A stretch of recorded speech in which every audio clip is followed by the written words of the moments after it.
Negocios y billetes. Negocios y billetes. Negocios y billetes. Hola, hola, hola, hola, hola, bienvenidos, buenos días, buenas tardes, buenas noches, como dice el gran Nicolás Martínez. Todas las anteriores. Eso, bienvenidos, bien hallados. Aquí a un nuevo capítulo de Negocios y Billetes. ¿Desde dónde? Desde nuestra sede, desde nuestro lugar, desde nuestro Palacio de Gastronomía Italiana, desde Ristorante Italissimo, San Martín 127, un pedacito de Italia en el centro y 128, de Santiago. 29, 30, Sí, va, poco a está poco como va el a ser 300 ya. la manzana referencia de la gastronomía italiana en Santiago de Chile. Por antonomasia. Por antonomasia, así es. ¿Cómo ha estado la semana, Nico? ¿Qué has tenido de bueno?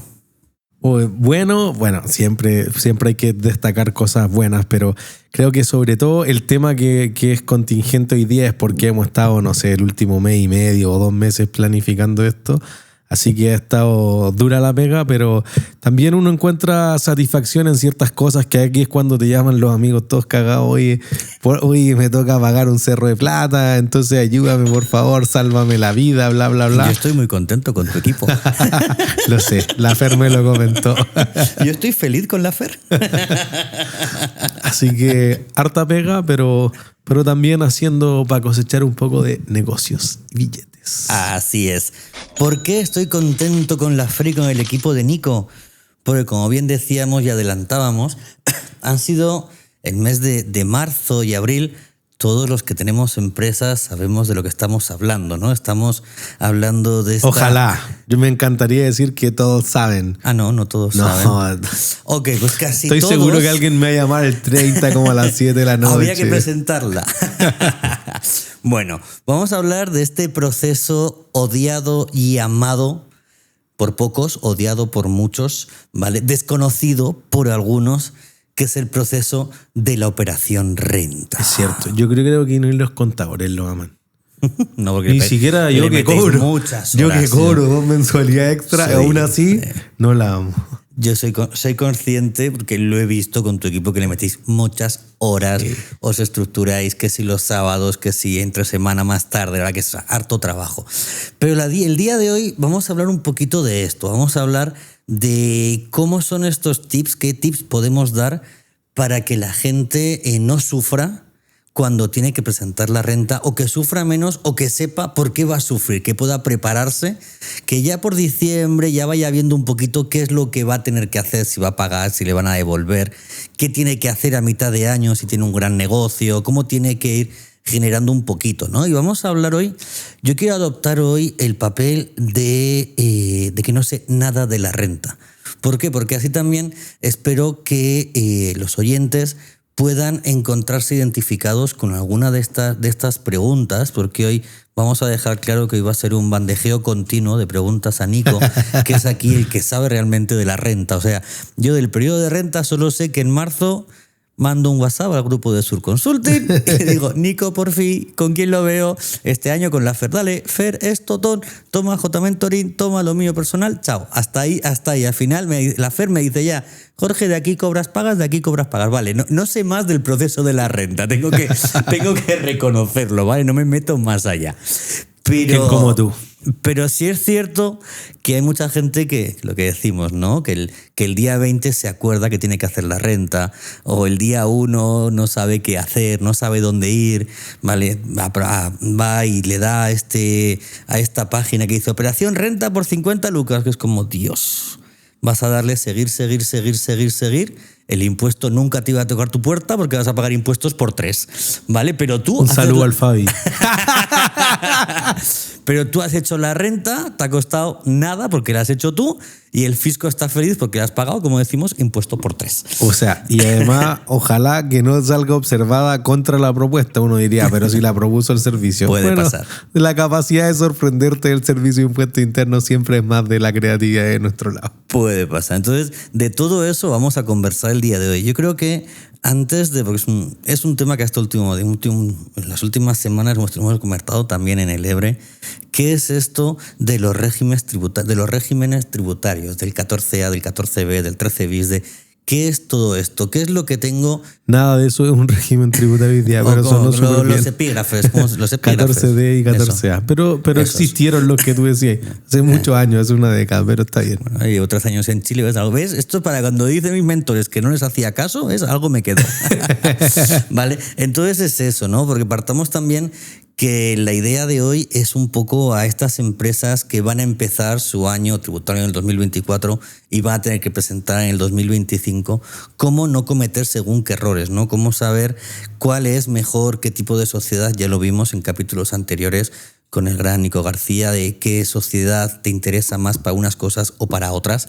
Pero ¿qué tiene que ver el tipo de sociedad a la hora de pagar impuestos? ¿Qué tiene que ver si estoy en 14A o en 14D? ¿Cómo sé dónde estoy? ¿En qué régimen tributario estoy? Son tantas preguntas. Y tan poco tiempo.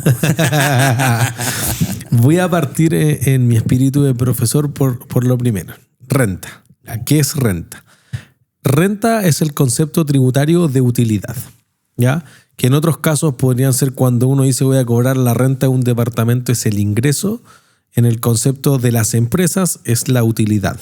Para las personas es más o menos lo mismo, solamente que las personas casi que pagan solo por sus ingresos porque tienen muy pocos gastos que deducir. Entonces, cuando uno habla del impuesto a la renta o su impuesto a las utilidades, es exactamente lo mismo y hay que separarlo del IVA, del impuesto al valor agregado o el impuesto a las ventas llamado en otros países. Okay. Primera pregunta del que no sabe nada. Tú has dicho que la renta es por el ingreso, es por el beneficio. Es por la utilidad, ojo, okay, no por las por utilidades, perdón, es por las utilidades. ¿Y si yo tengo pérdida, tengo que hacer la renta? Sí. Ok. Para no perder eso. Okay. O sea, todos deberían hacer la renta. Quiero decir que probablemente de nuestros oyentes haya pocos, pero hay mucha gente, voy a decir, no sé, el 70% de Chile que es exenta, nunca han hecho una declaración de renta. Mi mamá y dice, no sé, pues el servicio se la aprueba automáticamente porque si no le digo nada a la propuesta, se acepta. Entonces, pues, quiero decir que personas que van a tener una renta personal, que queremos diferenciarla de los que tienen empresas, que van a tener una renta empresarial, y ahí me voy a saltar la parte técnica si impuesto de primera categoría, segunda personal? Categoría. Las personas, al igual que las empresas, pagan sus impuestos personales. Voy a tratar de simplificarlo y vamos a ir complejizando esto, pero la empresa calcula una utilidad tributaria que después vamos a decir qué cosas se suman y se restan, pero paga, dice, oye, yo gané 100 y sobre eso pago. Eso depende del régimen tributario y vamos a ir hacia eso, pero eso es lo que uno llama una renta efectiva. Tú dices, mira, yo tuve 100 de ingresos, tuve 50 de gasto, entonces me gané 50 y tengo que pagar X porcentaje de estos impuestos. Tú tienes el régimen 14A, que es el de grandes empresas. ¿Qué es una gran empresa? Por ley, una empresa que en promedio los últimos 3 años haya vendido más de 75.000 UF. Entonces voy a tratar de redondearlo a unos $3 millones o 3.000 millones de pesos. Entonces, una empresa en esas condiciones cae en el régimen 14A, que paga 27% de impuesto a las utilidades hasta este momento, abril del 2025. Una empresa 14D es una empresa pyme, pero una pyme uno se imagina un negocio minúsculo. No es cierto. Una pyme puede vender 74.000 UF y vender 2.800 millones de pesos y tener 70 personas contratadas. Y sigue siendo una pyme. Sigue siendo una pyme. Más cara de pero menos de... Porque claro, por eso hay gente que piensa en micropymes, que además esa definición es tributaria y no es la misma que va a ocupar el Ministerio de Economía, por ejemplo. ¿Y la micropyme también tiene un epígrafe diferente? No, pero sí quiero decir que las pymes se separan en el régimen general, que es lo que uno llama el 14D número 3, y en el régimen transparente, que es el 14D número 8. El número 3 es lo más simple del mundo. La empresa ganó 100, tiene que pagar X porcentaje de impuesto, que este año es 12,5%. Y ahora quiero clarificar el año como un apéndice. Cuando ustedes leen año 2024. Sí, porque esto lo escuchan AT nuestros 2025. Abuelos, en el 2000, a nuestros nietos en el 2032, 2042, 2052. Pero fíjate que nosotros estamos en abril del 2025.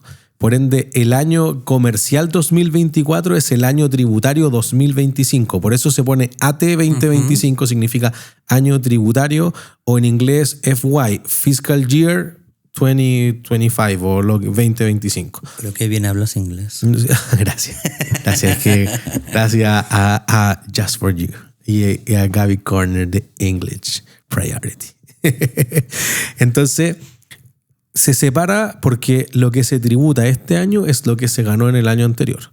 Por eso que en una sección más adelante es cómo me preparo. Como hay gente que dice, oye, arréglame la renta. No hay nada que hacer probablemente El ahora. año tributario, yo sé que nuestros oyentes lo tienen claro, pero por si hay alguien que no lo tiene claro, ¿es de enero a diciembre Sí, o de marzo a en marzo? el caso de Chile, no, de enero a De diciembre. enero a diciembre. Que no es lo mismo en otros países, tienes razón.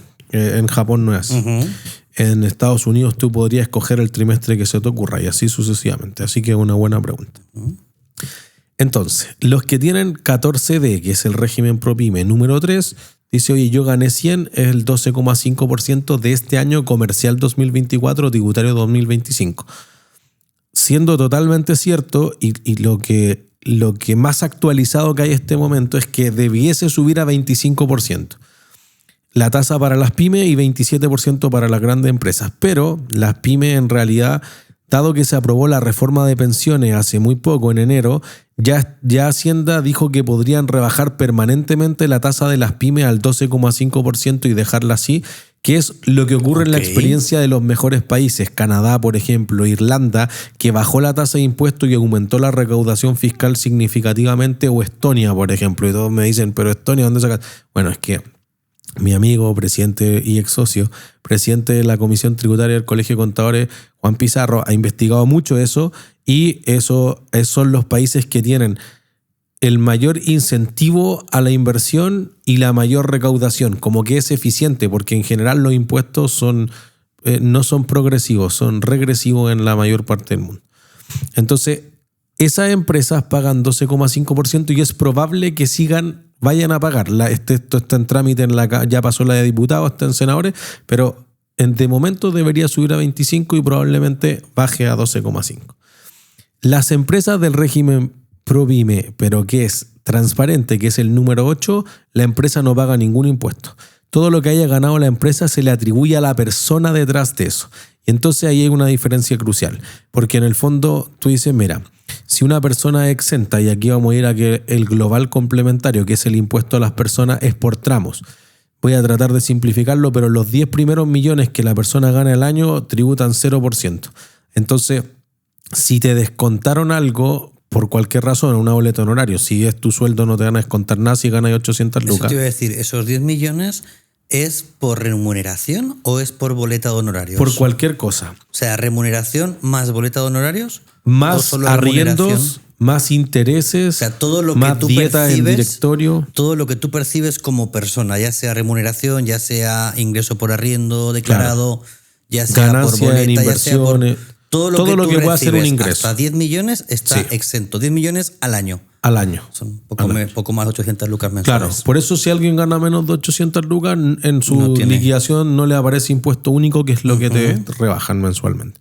Entonces, en el caso del régimen ProPyme transparente, el 14D número 8, todo lo que gane la empresa se le traspasa a la persona. Que si la empresa ganó 3 millones, me tocaba ver con un alumno en clase ayer, claro, la mamá ganó eso, perfecto, no tiene ningún problema, queda exenta.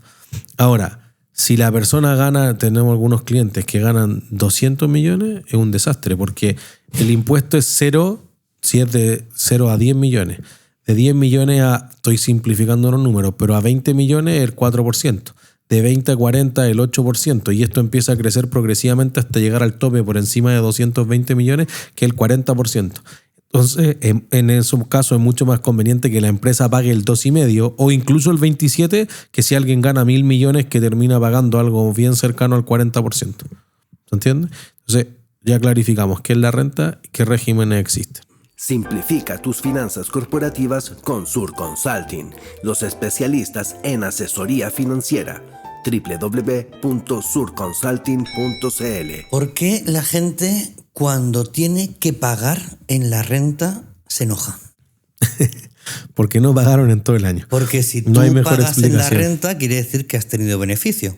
Sí, claro. Y si la renta, si cuando estás ejercicio de la renta has tenido pérdida, felicidades. Pues sí, ni pero- pagas ni cobras. Claro, pero tuviste pérdida. Pues eso es. Claro, pero ¿por qué la gente se enoja cuando dice, es que tengo que pagar 30 palos en la renta? Bueno, felicidades, porque tu empresa ha generado harta Claro. plata.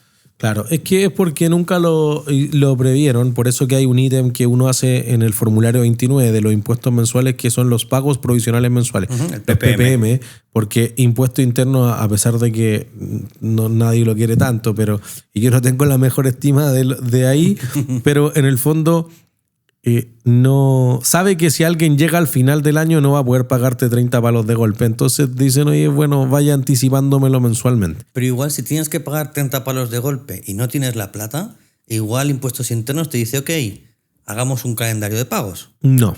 ¿no? Te permite postergar hasta 2 meses, igual que postergar el IVA. No se puede postergar todo el Ah, ok, F29 son por 2 el IVA. meses. Sí, pero después, Dale. si no puedo pagar, el convenio es con la TGR. Ok. Que a uno le encantaría que estuviera en línea el servicio con la TGR, pero eso en Finlandia, no TGR en es Chile. la Tesorería General de la La República. República, sí. Por eso que cuando uno hace un convenio, que es carísimo, es más caro que un crédito de consumo, lo tiene que hacer con la Tesorería General de la República. Porque en el fondo cuando tú no pagas, ya esto es muy técnico y es latero, pero te hacen un giro al tiro como ya usted ya no pagó nomás, entonces se pasa a otra parte y ese F21 que te hace el giro ya te lo cobra la Tesorería, como impuestos ya dijo esto. Entonces Pero es si- como lo mismo que tú no hubieras pagado cualquier otra cosa con el Estado, si no se lo pagaste se va a la Tesorería también. Pero si tú no pagas, tampoco ahí es donde se bloquea el tema de poder facturar. Depende de la infracción. O sea, pero creo que la primera instancia es bloquearte eso. No es exactamente que no te dejen facturar nada, más bien te limitan los folios. Entonces tenemos un cliente que vende unas máquinas como las tuyas de Lebre a 100 millones y le dice no puede hacer facturas tan grandes. Entonces Claro. yo le dije trózala. Me dijo no puedo pues, porque es una máquina Porque tienes y que- tengo que pagar impuestos y va con el chasis, tiene una glosa bien especial como de 500. Entonces dijo no puedo. Entonces vendió la primera y dijo ya voy a ir a pedir folio al servicio físico, que es una pérdida de tiempo. Y ahora vendió la segunda y fue. ¿Y qué le dijo el fiscalizador? Cada vez que vaya a vender, venga a pedir folio. Y le dijo, usted me está leyendo, para eso cierro la empresa. No, es que viene arriba, pero deme una explicación racional. O sea, quizá ahora estamos viendo como cosas más grandes, como Defensoría del Pequeño Contribuyente, porque eso evidentemente estorba para avanzar en los negocios. Ujú. Perfecto. Cuando hablamos de utilidades, todos sabemos de lo que estamos hablando. Utilidad quiere decir que hemos generado por encima de nuestro costo porque tenemos una plata en beneficio, que es utilidad. Sí. ¿Qué es eso del RLI? Que hay algunas empresas o algunos CEO o algunos CFO que lo utilizan. Esta parte es compleja de entender porque, por ejemplo, cuando tú decías y la gente... Pues por eso te lo pregunto, porque es complejo. Si fuese fácil no te lo preguntaría. No, cuando la gente se enoja por pagar impuestos, depende. Yo diría que, sobre todo que creo que la mayor parte de nuestros oyentes, si necesitan capital, no se van a molestar tanto. Incluso tengo clientes que dicen, oye, podría pagar un poco más para verme más lindo frente al banco. El cliente que es bancarizable, que quiere ir a pedir plata, el banco te dice, sí, tan bonito su estado financiero bajo ICFRS, su forecast, todos los dashboards y todas las cuestiones en inglés que se le ocurra, pero manden la carpetita tributaria. A ver qué dice acá. ¿Te fijáis? Entonces después cuando citemos ciertas ventajas como el incentivo al ahorro y otras cosas, dice ya, hay una utilidad del año menos todas las cosas que usted le quitó para poder disminuir los impuestos legalmente. Eso es elusión, no es evasión. Perdón, elusión. Diferencia entre qué es elusión y qué es evasión. Ponle unos violines acá. Aquí es el momento, un momento más. ¿Qué es elusión y qué es evasión? Elusión es la forma legal de disminuir la carga tributaria. Evasión Es no pagarla. es ilegal. Eso es, tal cual. O sea, porque en todo caso, impuestos internos y la última 100 normas han tratado de bajar ambos, porque ambos recaudan menos. Pero, por ejemplo, hay leyes de incentivo a activos fijos. Entonces, si tú podrías ocupar el 33 bis, que es el incentivo a la inversión en el activo fijo, que te puede dar entre el 4 y el 6% de lo que tú hayas invertido en eso, depende de cuánto venda la empresa. O la ley de zonas extremas, que te podría llegar a financiar el 40% Esa de es la las que mega aplica inversiones. Iquique y Punta Arenas, ¿cierto? Arica, Iquique y Punta Arenas. Arica y Punta Arenas. Entonces, si tú te hacías un puerto de, no sé, pues $200 millones, hay 80 palitos verdes en la mesa. Entonces puede ser muy, muy interesante. Hay franquicias tributarias, disculpa, el CENSE. la ley esta para zonas extremas tiene que ver con las zonas ZOFRI, con las zonas libres de impuestos. Por eso tiene que ver la zona extrema. ¿O no está relacionado como tal? Diría que sí, pero la SOFRI lo que son tienen una zona más franca. Pero es zona franca en cuanto al IVA, que es un impuesto distinto al impuesto a la renta que estamos hablando. Pero son franquicias tributarias. En el fondo, si tú le llamas IVA, impuesto al combustible, impuesto a la ley de alcohol, el ILA, no sé, el impuesto a la carne o al trigo, o cualquier otro impuesto, en el fondo para la empresa de flujo de caja igual. Entonces aplica perfectamente como un incentivo. Porque podrían haber otros que es el que más ocupan las empresas para capacitar. El incentivo CENSE. Tú te podrías ahorrar hasta el 1% de todo lo que le hayas pagado a tus colaboradores. Es decir, si pagaste 400 millones en el año, puedes rebajar hasta 1% de eso, 4 millones en todo lo que hayan sido capacitaciones con universidades, etcétera. Por eso cuando tienen código CENSE hay que firmar y toda la cuestión para después rebajarte esos 4 millones como deducción de lo que te toque pagar en la renta. Ahora, la diferencia entre la utilidad y la renta líquida imponible justamente tiene que ver con que tú tienes una utilidad según el balance, pero hay ciertas cosas que suman o restan tributariamente que no aplican según contabilidad financiera. Por ejemplo, el incentivo al ahorro.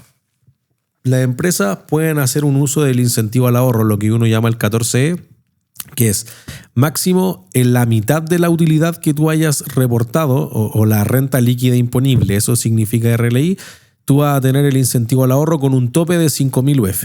Entonces, que era lo que me tocaba conversar con uno de los clientes cuando salía acá al pasillo. Si tú ganaste 200 millones de pesos, tú puedes bajarle 100 millones si es que no retiraste nada de eso de la empresa, porque dice yo reinvertí toda la plata en la empresa, entonces tributas por 100. Entonces automáticamente es como bajar la tasa de impuesto a la mitad.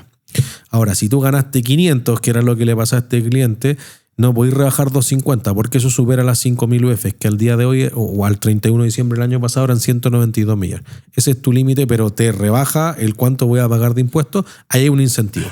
Claro. Y yo conocí una empresa que lo que hizo a mitad de año hizo una disminución de capital. Por lo que con eso lo que consiguieron fue pagar menos impuestos. No estoy seguro que hayan pagado menos impuestos. Sí o sí voy a decir que pagaron menos patentes. Porque la patente municipal, y creo que lo decíamos en un capítulo anterior, paga entre el 0,25 y el 0,5% del CPT, que es el capital propio tributario, que es en el fondo el valor tributario del patrimonio, ¿no? Entonces, pero puede ser que hayan hecho una disminución de capital. Es raro, habría que analizar la transacción porque debe ser bien sofisticada. Pero por eso que se pueden dar ciertas diferencias, porque por ejemplo, que lo decíamos en el capítulo de leasing y renting, no existe tributariamente el leasing financiero, que un leasing siempre se refiere a financiero, sino que solamente existe el leasing operativo. Entonces, si a ti te mandan una factura, que lo que tú haces financieramente es separar una parte en intereses y una parte en depreciación o amortización de ese activo que surge del leasing, aquí tú pasas todo como gasto por arriendo. Entonces, el leasing, que lo decíamos en ese capítulo, tiene una ventaja tributaria significativa. Bueno, eso va a ser una diferencia entre que tu utilidad diga 100 y tu renta líquida imponible diga 70, 80, 20. No sé, se puede revertir. Nosotros tenemos clientes que han ganado 130, 140 millones y se te va a menos 200, menos 328 horas. Y entonces, sobre todo para las pymes, porque las pymes tienen una ventaja en el régimen 14D, que es la depreciación instantánea. ¿Qué creen que es la depreciación instantánea?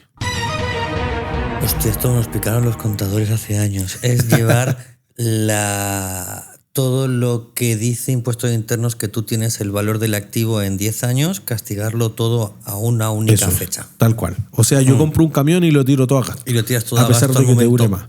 Ya, ahí hay un incentivo, porque eso baja tu base tributaria, por ende pagas menos impuestos y eso hace que la plata que iba a destinar para pagar impuestos te permita comprar más camiones y como que eso es un incentivo a la inversión. ¿Entiendes? Nosotros hubo un año que tiramos toda prestación. Sí. Fue como. Las pymes estoy pueden sacando. hacer todo eso. Po. Entonces dice, oye, ¿cómo gané 100? Además, la pyme tributa por el flujo de caja, que esa es la parte compleja. Porque se simplificó tanto que honestamente yo creo que se fueron al chancho, porque ahora hay contadores que dicen, no, yo solamente hago 14D. Y uno dice, ¿qué crees que es 14D? Bueno, el pyme, pero no haces 14A, no, entonces no sabes contabilidad. Porque esto es flujo de caja. En el fondo una pyme debería decir, mira, estos son todos los abonos de mi cuenta corriente, estos son todos los cargos, lo estoy ridículamente minimizando, pero estos son todos los cargos y lo que me subió la cuenta corriente fueron 10 palos. Ya págate sobre eso. Que eso es renta efectiva. Ahora, hay 3 tipos de empresas más chiquititas, por decirlo de alguna forma, que no pagan sobre el flujo de caja ni sobre la utilidad, sino que pagan sobre lo que tengan en activos, que es lo que uno llama renta presunta. La renta presunta es que se aplica para las empresas agrícolas, para las pequeñas mineras y para las empresas de transporte. Entonces tú dices, mira, la lógica es que todo se vende en negro. Esa es la realidad. Entonces tú dices, oye, es que no sé, pues tú tienes un camión y transportas todo en negro, no le das factura a nadie, etcétera. O tú eres un pirquinero que saca, no sé, 1 kilo de oro al mes. Estoy exagerando.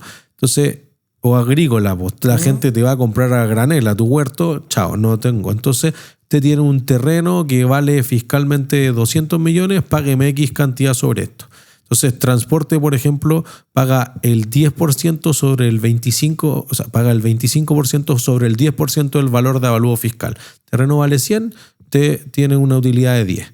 Y sobre los 10, págame el 25%, paga 2 palos y medio. Si ganas más, perfecto para ti. Si ganas menos, Claro. cagaste. En esos casos, por ejemplo, tirarle gasto a la empresa no tiene ningún sentido porque da lo mismo. Pues tú vas a tributar sobre el valor del activo, no sobre los ingresos menos los gastos o los cobros menos los pagos. Acabas de tocar un tema que a mí siempre me llama la atención y que hay mucha gente que no sabe manejar, que es el tema de los gastos. ¿Qué gasto le puedo meter a la sociedad? O sea, la gente entiende que si tú vas a una reunión y como... Vamos a contar una incidencia, ¿no? Como te ha pasado a ti hoy. Ya, se te rompe el pantalón. Ok, y tienes que ir y vas a una reunión y no puedes ir con el pantalón roto. Si tú vas a una tienda, vas a Blue Brothers que está aquí en la esquina y te compras un pantalón y pides factura, eso ¿Hay un puede... Brothers acá en el centro? ¿Ahí? ¿Cómo No, en el crees? centro no, perdona, ahí al lado de tu oficina, disculpa. Pero bueno, a tu oficina, la oficina. Nos Perú. vinimos demasiado rápido.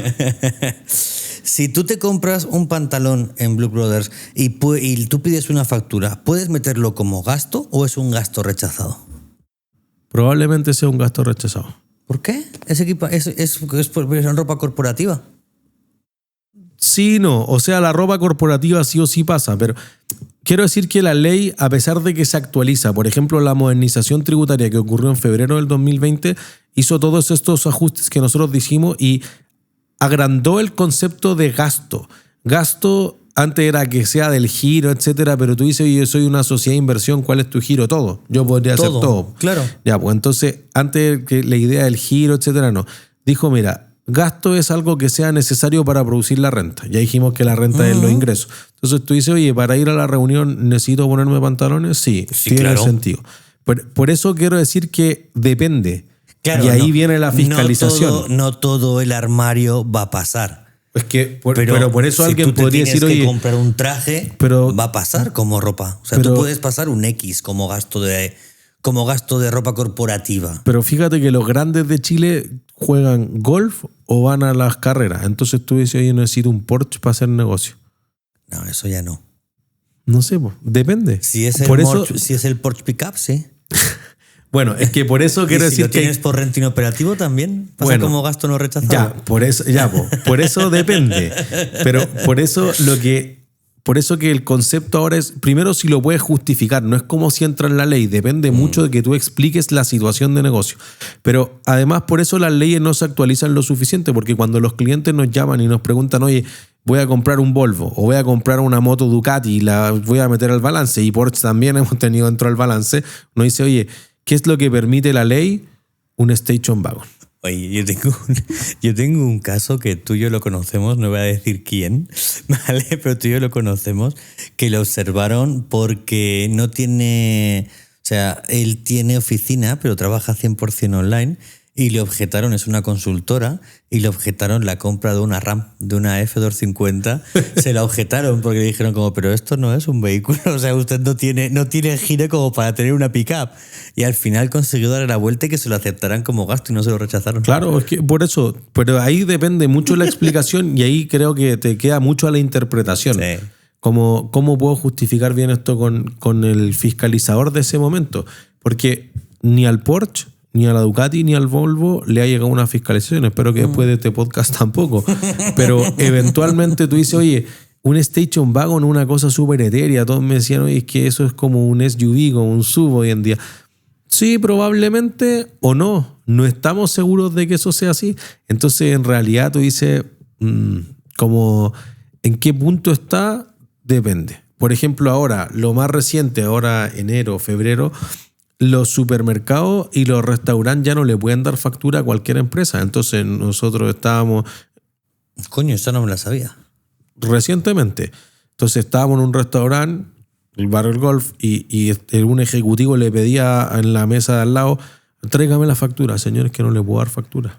¿Por qué? ¿Y a qué empresas? Porque tú decís, pero ¿por qué le voy a dar factura? Como yo podría invitar a mi familia y darle una factura. Ahora, no quiero decir que eso lo haga un gasto rechazado, solamente que si hay una factura es mucho más probable. Claro. Tú puedes tener rendiciones, no sé, pues cosas que nunca te van a dar factura. Oye, pero las propinas, ¿por qué la factura no va a venir con la propina? Sí. Tú vas a tener los estacionamientos, cosas que es inoficioso o inútil estar pidiendo la factura y no voy a andar sacando el IRUT para cualquier cosa, pero... Claro, que también hay que diferenciar entre gasto rechazado y gasto objetado, que también es diferente. El gasto rechazado es el que sí o sí no va. Y te multan por el 40%. El gasto objetado es el que te dicen, hey, explíqueme qué es este gasto. Y ahí es donde tú vas y ese no tiene multa. Simplemente, si no aplica, no aplica. Pero no contabiliza como gasto rechazado el objetado, ¿no? Claro, que hay cosas que son rechazados de manual. Por ejemplo, las contribuciones. Un gasto rechazado. Las patentes municipales. En general voy a decir que otros impuestos no puedo declararlos como un gasto para el efecto tributario. Los intereses, multas y reajustes que te haya cobrado el mismo servicio son gastos rechazados. Claro, son un gasto financieramente, pero te los van a quitar. Entonces, por eso se quitan, porque si no, el 40% te va de multa. Ahora, todo eso es como... Siempre hay uno de los tipos, échale la culpa al contador. Como decía Coco Legrand. No, como decía los vasos de Gringlas, esos vasos que tienes tú por ahí que tiremos los gastos rechazados. Sí, gastos varios. Gastos varios. O sea, pero aparte no, que mi contador me dijo, etcétera, porque el gasto es rechazado con el 40% por una razón técnica. Lo máximo que podría pagar una persona en el máximo escalafón tributario personal es 40%. Por eso la multa es por el 40%, porque todos esos gastos rechazados en el fondo es que tú trataste de pasar por gasto algo que debió ser un retiro de la empresa o un dividendo para lo que nos explicaba Nico García en capítulo anterior. Ahora que nombras a Nico García, ¿qué tan beneficioso el tema de las sociedades? ¿Qué tan diferencia? ¿O esto simplemente le remitimos a que escuchen el capítulo de Nico García? No, o sea... Escuchen el capítulo de Nico García y entenderán punto. Pause devuélvase y después continúa. pero sí o sí creo que hay una diferencia entre la persona y la empresa. Las personas tienen muy pocos gastos que deducir de su renta personal. Las empresas tienen un cerro de gastos personales. Yo creo que siempre el ejemplo inmobiliario es el más simple, porque si tú tienes un departamento que arrienda, va a tener los ingresos por arriendo y eso te caen directamente a tu renta personal. Que independiente de la escala tributaria, voy a decir, aunque fuera la misma escala tributaria, tú tienes ingresos, no sé, de 500 lucas mensuales, son 6 millones al año. Pero tú dices, oye, para eso yo tengo que pagarle a la corredora. Yo tuve que pintar. Claro, tienes unos gastos. Sí, tengo gastos, lo mínimo. Oye, cuando se cambia de arrendatario. Sí. No sé, tuve que hacer un contrato notarial, entonces tengo gastos en notaría. Otro gasto rechazado. El cerrajero que me cambia la cerradura porque el antiguo cliente se llevó las llaves o no sé si se hizo copias, entonces necesito cambiar la cerradura para entregar una cerradura nueva. Se rompió el vidrio, falló el calefón, o sea, ese tipo de cosas. Si tú eres una persona, nada de eso te va a rebajar de la renta personal, entonces tributo sobre 6. Tú dices, oye, fueron 6, pero me gasté en todas estas otras cosas un palito, son 5. Aunque fuera la misma tasa de impuesto, ya es para la empresa por una base más baja. Ahora, creo que ahí hay una ventaja para las personas, que es el DFL2. las primeras 2 propiedades que tengan menos de 140 metros cuadrados son libres de impuestos. Es un ingreso no renta el concepto tributario. Entonces, aunque tú la arrendes por 100 millones de pesos o por 1 millón de pesos, todo lo que te paguen por eso no entra dentro de tu renta personal. Del tercero barra arriba, sí. Y por eso cambió mucho desde el año pasado, desde el año 2024, que era lo que comentaba Lulari al principio.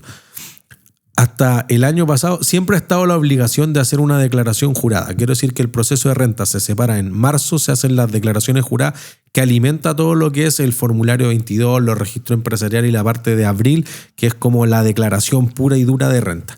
Entonces, la declaración jurada de arriendo muchas veces no se hacía. Primero porque los corredores de bolsa no tenían la obligación. Entonces, si el Hernaldo le arrienda un departamento a Lulali y ninguno de los dos puede rebajar eso como gasto o el otro no lo reconoce como ingreso. No puedo, güey. ¿Qué tipo de gestos son esas?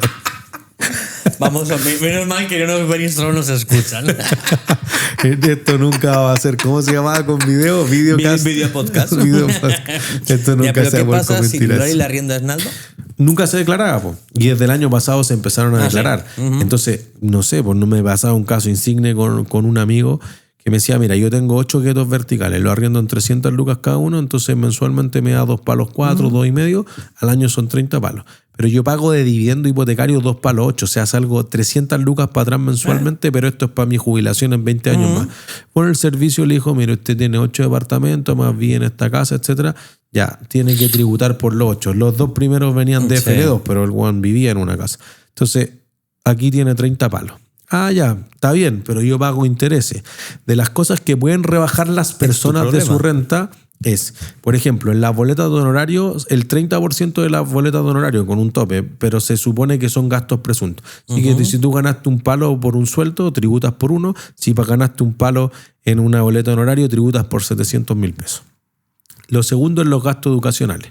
Pero los gastos educacionales con cierto límite. Si los 2 papás ganan en conjunto al año más de 30 millones, no se puede deducir ni un peso de gasto educacional. ¿El gasto educacional se puede deducir? Sí, totalmente. Totalmente. Hostia. Una amiga que conocemos el otro día decía, no me descuentan nada. Yo creo que eso acabas de abrir los ojos a muchos de nuestros oyentes que no tienen ni puñetera idea que se puede deducir. Por eso los colegios están obligados a decir que el sostenedor haga una declaración jurada, porque de eso se alimenta. Porque lo que uno puede como manipular, cambiar, es mucho de la renta de la empresa, pero de las personas es muy poco lo que se puede manipular. Literal, en el formulario 22, que es donde se hace eso, como que la de las personas sale todo en gris, o sea, lo que está en gris no se puede mover, muy poco en blanco. En cambio, la empresa sale casi todo en blanco, muy pocas cosas en gris. Mira. Entonces, pues el libro te dejé ahí, borrar. Sí, eso es lo que estoy viendo, el libro que vamos a recomendar hoy, pero no lo vamos a hacer aún. Entonces, ahí las personas pueden rebajar gastos presuntos, pueden el gasto educacional y los intereses hipotecarios. Pero eso de nuevo tiene un límite. Mientras más plata gane la persona, menos se pueden deducir los intereses hipotecarios. Entonces le pasaba a mi amigo que ganaba más de 100 millones al año y entonces no podía deducir nada de los intereses hipotecarios. Por ende, los 30 palos que pagó, dijo, usted está en el global, en el tramo del 30%, páguese acá 8 palos. Que evidentemente no tenía 8 palos. Entonces quedó hasta el LOL. Y eso empezó a pasar del año pasado. Por eso que las personas que tenían muchas propiedades, en especial esta propiedad chiquitita, pero decía, oye, pero estuvo vacío, en verdad yo tuve que sacar de mi bolsillo el dividendo hipotecario. Es que lo que la gente no entiende es que esas cosas no le importan al impuesto. Y están mal estructurados. Al servicio de impuestos no le importa si estuvo vacío, si estuvo ocupado. Le da igual, ellos solo ven números. Pero y porque lo han estructurado mal con el tiempo, porque antes como que era una parte, digamos, gris de la ley. Pero fíjense en algo simple. Si tú tienes una casa, ¿qué le va a pasar con el tiempo? La casa que se va a envejecer va a tener que hacer repuestas, se deprecia. Listo. Y ese gasto no lo puede deducir la persona. Oye, que hay que volver a pintarla porque se está descascarando, porque se rompe la cosa. Todos los costos de mantención. Ya, pues, la empresa sí lo puede hacer. Por eso que las personas ahora para este año ya llegaron mejor preparadas y se reenfocaron a una empresa. Y porque ahí ya puede tener un efecto del IVA también, tener la sociedad, etcétera. Acabas de sacar un tema que da para un podcast entero. Así que bueno, vamos a ver si Nosotros pedimos perdón desde ya sabemos que llevamos casi estos 40 minutos, pero yo creo que con este podcast concreto nos vamos a ir a la hora, porque acabas de tocar un punto que es un punto en el cual necesito que te explayes para que la gente lo entienda, que hay un beneficio para la gente que tiene departamentos como inversión. Hay un punto que no todo el mundo conoce. Pero antes de pasar a este último tema, que va a ser el punto que va a poner la guinda de este capítulo, yo quiero que te voy a lanzar una pregunta para que te explayes en estos 10 minutillos que te quedan, ¿vale? ¿Cómo nos preparamos para el año próximo, ¿vale? ¿Qué hacemos durante todo este 25? ¿Qué hacemos durante todo este año? Para que, daño me refiero por el año en el que estemos, para que cuando nos llegue a hacer el proceso renta, vamos a hablar 2026, que va a ser el proceso renta 2025, que se va a hacer en el 2026, ¿cómo nos preparamos? ¿Qué tips podrías entregar para que la gente pueda tener tanto en empresa como en persona? ¿Y cuáles son los errores típicos que la gente comete, sobre todo que la pyme comete? Porque yo sé que un error típico es que todo va a la cuenta estado, RUT, cuenta tal, y después cuando hay que hacer la cuenta de la declaración de la renta, la gente no tiene cómo demostrar, no sabe cómo hacer. Primer error. No hay. Díselos tú mejor. Por eso. Así que yo te pido por eso que nos cuentes cómo podemos prepararnos para el próximo año, que como personas y como empresa, o sea, cuánto beneficia tener una APB, por ejemplo, para persona. Otra cosa que podría rebajar. Perfecto. O sea, mira, el APB, por ejemplo, tiene dos regímenes, el régimen A o el régimen B. En el régimen A, si tú pusiste 1 millón de pesos en el año, te van a bonificar con el 15%. En el régimen B, todo lo que se haya aportado durante el año se rebaja de la renta. Entonces, si tú juntaste entre todos tus ingresos de arriendo y todos los otros gastos, pero te da 25 millones y tú aportaste 2 millones, entonces te va a rebajar el global complementario en 2 millones. Te conviene hacer el régimen B cuando tu escala tributaria efectiva, no la marginal, porque el promedio tiene que ser por encima de 15%. O sea, alguien que esté como en el 30% más o menos, le conviene hacer el B, como gente de alto patrimonio. En el caso de A, el fisco te bonifica y te lo enchufa a tu ahorro previsional voluntario el 15%, les conviene a la gente que tienen menores ingresos. Ahí entonces creo que para prepararse para el siguiente año, primero es planificar. Porque si llega mucha gente, primero lo que se decía al inicio del capítulo, gente que llega ahora el 25 de abril y no tiene idea de cuánto iba a pagar, pero uno, o sea, ojalá, y le podrían pedir a sus contadores. Ahora, siempre quiero decir que si hay alguien que paga 60 lucas, su contador no puede hacer mucho, pero si alguien paga una tarifa suficientemente razonable, debería tener una prerrenta en noviembre, diciembre del año anterior para hacer una estimación de cuánto es lo que se va a pagar de impuestos. Pero ¿hay manera de saber cuánto voy a pagar de impuestos antes de que llegue marzo? Todos los meses. Lo único que, o sea, tú podrías tener esto los primeros días de abril, o sea, de enero, perdón, del año siguiente completito, pero tú podrías saber mes a mes. Lo único que te pueden faltar son ciertas cosas como el artículo 72, que es la corrección monetaria y unas cuestiones que publica el servicio como entre febrero y marzo. Pero todo el resto tú lo sabes, en especial una pyme que dice cobro o pago. Si tú ya cobraste o pagaste, o si no quedó en ese año, ya quedó para el otro. No tengo que hacer ningún cálculo sobre eso. ¿Y por qué hay gente que llega a marzo y no sabe cuánto va a pagar o cuánto va a cobrar? Porque no pregunta, porque no planificó, porque cree que mágicamente uno puede enchufar gastos en un año anterior, que no es así. Por eso, para el servicio existe un concepto que es la habitualidad, que es muy importante. Como, oye, ¿esto es habitual que ocurra? Sí, entonces eso podría ser una razón para justificarse que sea un gasto. Como si usted dice, entro y salgo, y eso no tiene habitualidad, podría considerarse que es innecesario para producir la renta, porque algunos meses tú generas ingresos sin eso. Entonces, el concepto de habitualidad es súper importante, porque está lleno de empresas que llegan y le pegan unos facturazos y unas boletas de honorario a final de año. O sea, literal, yo tengo un cliente que le advierto todos los años, pero me ha llamado el 29, oye, es que no tengo folio, ¿qué quieres que haga? Que llame al director del Servicio de Impuesto Interno. No, pero es que hay que hacer una factura de 300 palos. Y yo, Rucio, con mucho cariño es imposible. A pesar de que yo soy muy talentoso, no sé qué vamos a hacer.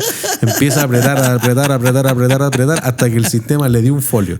Pero si esa factura no se paga en ese año para una pyme, no sirve nada. Po. No es un gasto porque no es una salida de caja. Entonces hay que entender súper bien la diferencia entre que sea un pago o una salida de caja a que exista una factura, una boleta honorario o lo que sea. ¿Y qué pasa si vamos a hablar, como decimos, estamos hablando de la operación renta 2024, pero qué pasa si yo en la operación renta, en el ejercicio renta 2023, yo tuve pérdida tributaria y en el 2024 tengo beneficio tributario? ¿Qué pasó si en el 2023 yo perdí y en el 2024 yo gané? En el 2024 voy a pagar impuestos. Sí. ¿Pero no se compensa con la pérdida tributaria del año anterior? Bueno, es que depende cuál sea más grande. Si en la suma te da negativo, no pagas nada y te devuelven los ppm. Si es que en la suma te da positivo, tienes que pagar algo, todavía te pueden devolver, pero si los ppm son menos que lo que te toca pagar, entonces te toca pagar, efectivamente. Correcto, pero entonces, si el año anterior hay pérdida y en el año vigente tengo beneficio, pérdida-beneficio se netea. Sí.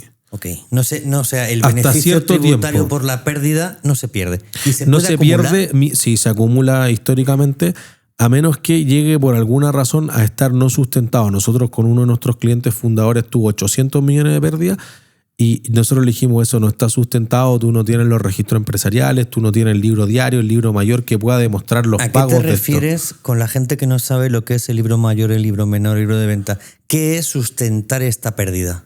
La contabilidad tiene un libro que lleva registros muy detallados que el libro diario y el libro mayor que reduce eso. Además que ya de los no analíticos. Es un libro físico como antiguamente. Claro, que podría ser. Creo que todavía hay gente que lo hace físicamente. Le gusta la tortura. ¿Aún existe el libro mayor y el libro menor escrito? Bueno, a mí me ha tocado ir a fiscalizaciones que te dice ya tráigalo en hoja foliada. Entonces tú mándame una foto cuando tengas una de esas, porfa. O sea, y he estado en otras ciudades. Por ejemplo, nosotros teníamos a alguien que trabaja en Valparaíso y tenía que enviar todo. Imprímete todas las hojas foliadas y si no ocupaste todos los folios tienes que dar de baja los folios. Pero ¿para qué lo quieres en papel? Pero eso todavía pasa. Me encantaría que fuese más moderno el servicio, pero no es así. Entonces creo que ahí hay siempre cosas que pueden ser importantes para planificar el siguiente año. Es que haya habitualidad. Usted súbase el sueldo.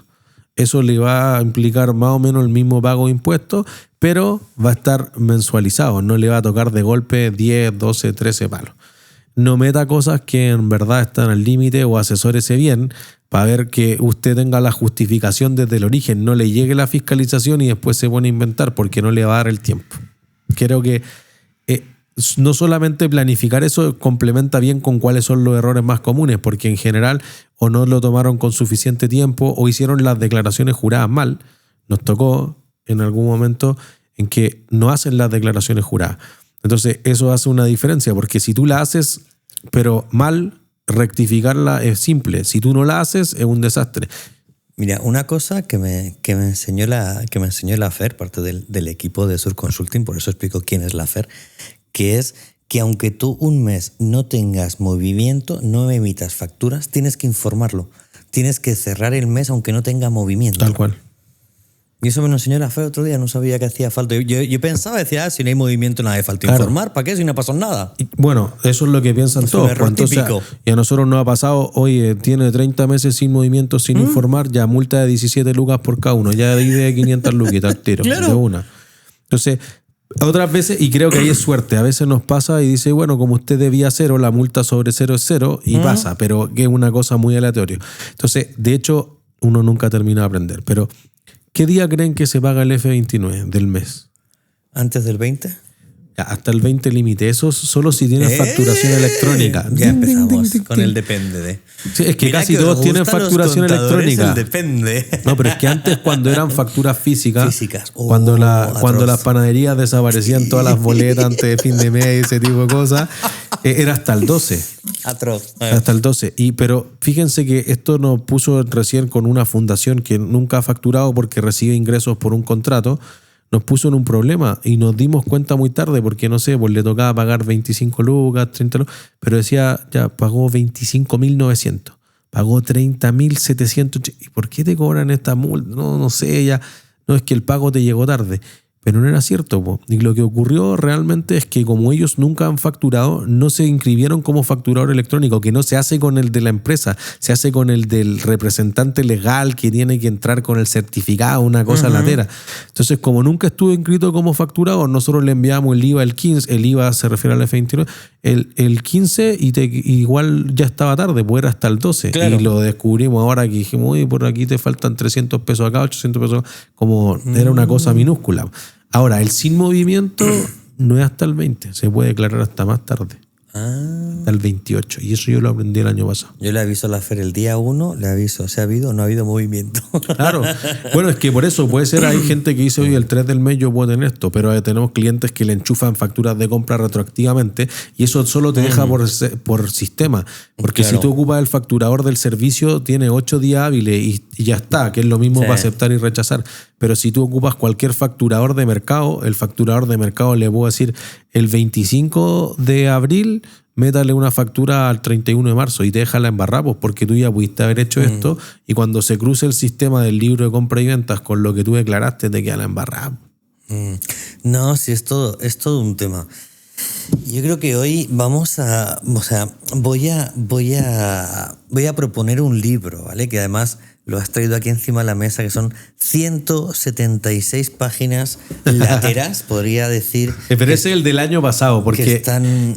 el del 2025 se lo presté a la FER. Casi digo se lo regalé, pero es un Digo, lice. son 176 páginas a un cuerpo que podría hablar, que puede ser un cuerpo 8 con suerte, ¿vale? O sea, pongan un cuerpo 8 en Excel y pónganlo a una pantalla 100%. Yo ¿Qué creo un que cuerpo 8 habla en español? arriba Pues, en peleta. Excel donde pone el tipo de letra, al Ya. lado te pone el tamaño de letra. Entonces el Tamaño, tamaño no de letra, cuerpo. pónganle un 8. Y yo creo que esa es la letra en la que está escrito este libro. Y además amenaza, porque no es que informe, sino que amenaza, que pone, contiene códigos QR con material adicional. O sea, que no son 176 páginas, sino que pueden ser mucho más. Que es la Operación Renta 2025, que encima es la edición de colección de la editorial Thomson Reuters, Checkpoint, ¿vale? Pero vamos, si alguien quiere leerse las 176 páginas, perfecto, que aproveche, que tenga ganas y que empiece, ¿vale? Por encima yo he estado aquí hojeando un par de hojas y es bastante, para los que no tenemos este idioma o este conocimiento financiero, es bastante latero.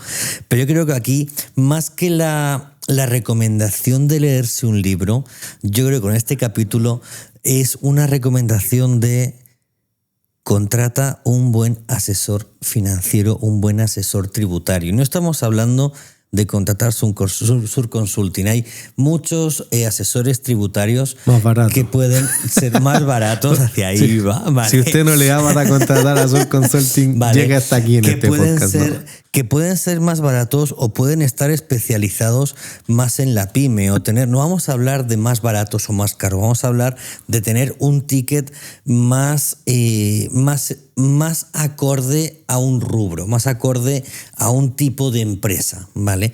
Entonces, dense el tiempo de buscar un buen asesor, porque además, al final de lo que también hablábamos durante el programa, ¿no?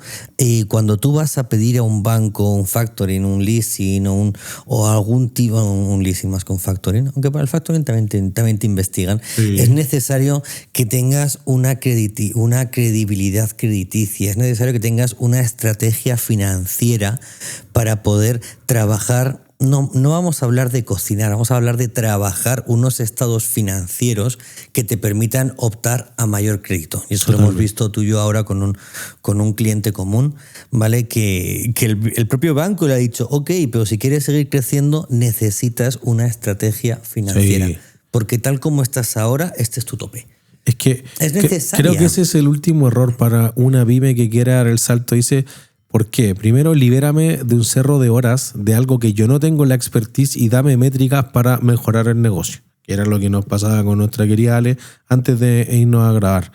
Entonces, oye, dame datos para yo saber qué promociones Claro. tengo que hacer, y porque tú te vas a demorar 30 horas, yo me voy a demorar 200 horas y no va a quedar igual de bien. Entonces, zapatero a tus zapatos. Y justamente creo que la pyme que entiende que la contabilidad es mucho más que tributaria, a pesar de que hoy día solo hablamos de tributaria, da ese paso. Porque si no hay alguien que te va a presentar ese endemoniado balance 8 columnas que solamente existe para el efecto tributario, que Únicamente ni siquiera lo entienden los bancos. y y que te lo piden, porque lo pasan al devaciado, que Sí. divide una estupidez. Pero por eso, por ejemplo, hay cosas que tienen que ver como la RAI, la renta anual imponible, que es el cuánto realmente ganaste en el año, porque yo te puedo mostrar que la RLI fue menos 50, pero tú dices, no, es que me tiraste el incentivo al ahorro, es que traigo las pérdidas de arrastre de los años anteriores, etc. Entonces, como que no te permite medir realmente el performance, pero aún así la RAI puede no ser el performance de la empresa por múltiples otras razones de las que citamos. Entonces, como que, ¿dónde mirar? ¿Y qué mirar? Creo que es una cosa clave que uno le debería exigir a su asesor contable, tributario, financiero.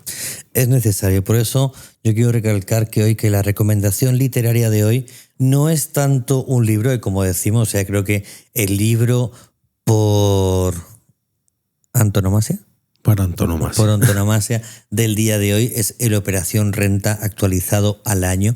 Tengan en cuenta que durante el año van saliendo nuevas modificaciones a la renta y eso quien mejor lo va a saber es una empresa que está 100% dedicada al tema tributario. Entonces, la recomendación de hoy no quiero que quede en este libro, sino que sí que les pido que lean, pero que lean en Google, que lean en páginas, que lean y que busquen un buen asesor que se adapte a sus necesidades. Claro. O sea, un buen asesor no tiene que ver con que cobre 4 UFs la hora o que cobre 1 UF la hora. Se tiene que adaptar a sus necesidades. Totalmente. Y sus necesidades son aquellas que puedan pagar y aquellas que estén a la altura de su necesidad. O sea, si no están pensando en crecer más, igual no les hace falta que el asesor sea un experto en IRF. O en IFRS, perdón, ¿vale? No tiene ningún sentido, ¿vale? Pero sí que necesitan a alguien que les pueda guiar y que les pueda... O igual sí que tiene sentido, que ya te veo que me cruzas los ojos. No, sí. Vale, pero yo encuentro que no tiene sentido. Si no estás pensando en crecer, no tiene sentido. Es ¿vale? que es una cosa lógica. Entonces, por eso mismo, no tienes que pagar un ticket alto, tienes que pagar un ticket que se adapte a tu necesidad. Que podría ser seguir teniendo el balance 8 columnas por 60 lucas al mes. Claro, Como si es hay lo que un a ti tipo te de hace empresas falta, que le perfecto. funciona eso. Perfecto, o sea, a ti lo que te hace falta es el balance 8 columnas todos los meses, perfecto, pagas 60 UFs al mes y lo tienes, porque es lo que a ti te deja tranquilo, porque tu estatus de empresa, tu estatus de tranquilidad, eso es lo que necesitas. Perfecto.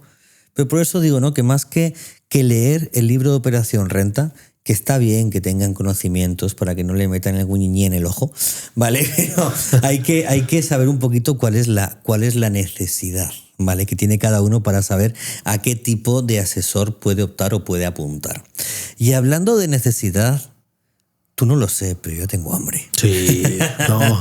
¿Y Y los me vine chiquillos? rajado de la ¿Cómo oficina y van de almorzado hambre? muy temprano. Ahí calladitos, sí. Aparte hoy tenemos ya a la dupla, tenemos aquí a Lulali y Esnaldo, tenemos ya... Después de 2 meses de Después de 2 vacaciones. meses, volviste de vacaciones, Volvió el cometa Esnaldo. Halley. ¿Qué tal te fue por Dubái? Nos está penando aquí. Estuviste en Dubái, Jamaica, ¿eh? Ese es el Dubái de la Araucanía. No mientas, Temuco y La Serena, ¿eh? Cuéntalo todo, Temuco y La Serena, que sabemos que te escapaste por ahí unos días a La Serena, nos contaron. No sabemos si a pintar el faro o a grabar algo, pero ahí estuviste, ahí estuviste. Entonces yo creo que para partir, unos arancini, ¿no? Por supuesto. Para no romper la tradición. Por supuesto, que el tiempo vuela, pero pasó casi 1 hora. Así es, hoy nos fuimos a un capítulo de 1 hora, pero creemos que el capítulo era necesario el poder explicar, el poder dar estos tips para que el año que viene no lloren. Así que, dicho esto, que vayan trayendo los arancini, que vayan trayendo las pizzas y que vayan trayendo esas agüitas Everest. ¿Qué quieres, Esnaldo? ¿Agüita Everest de limón o agüita Everest de maracuyá? Este papelón, limón y maracuyá. ¿De limón? Perfecto. Bueno. Lulali, limón, maracuyá. ¿Maracuyá esta semana? Perfecto. ¿Y por aquí qué tenemos? ¿Limón o maracuyá? Maracuyá, sí o sí. Bueno, pues vamos a ir ahí para nivelar. 2 de limón y 2 de maracuyá, que vemos ahí que ya está Dani buscando y poniendo el hielito. Ahí este papelón ahí para terminar el capítulo. Excelente. Síganos en las redes sociales, @jmentoring. @surconsulting. Chao, chao, chao, chao. Chao, chao. Y @Fidelity Medios. Por supuesto. Y campanita. Campanita, sígueme. Sí, Me y sígueme. reseña. ¿Te Todo gustó? eso. ¿No te gustó? ¿Qué quieres que hablemos? Lo que sea. De lo que sea. ¿Hablemos de qué? De lo que sea. Chao. Pío fiado el hielo. De hecho, luego tiene que bajar a pagar los Anóteselo los de la oficina al lado, no puedan. Ya.